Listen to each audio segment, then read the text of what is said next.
Another signing by Brodie Van Wagenen, Wilson Ramos. You mentioned some of the intangibles in the meeting that you had with Ramos. In that meeting, was there anything in particular he said that kind of took him to another level in your minds?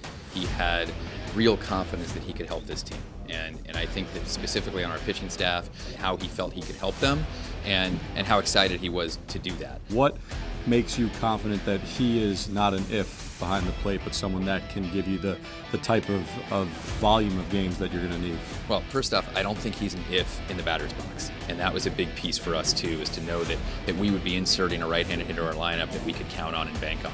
We have Wilson for at least 2 years, and so we're not going to feel like there's an obligation or a necessity to run him out there 130 times behind the plate.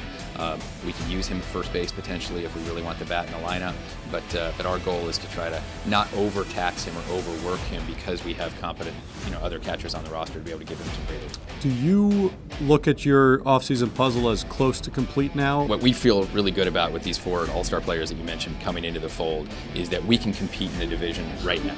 And I think internally we would argue that we're the favorites in the division right now. We've done a lot of what we set out to do this offseason, right? We shored up the bullpen with 2 premium arms. We added 2 middle-of-the-order bats, which was key to us in terms of executing our run production.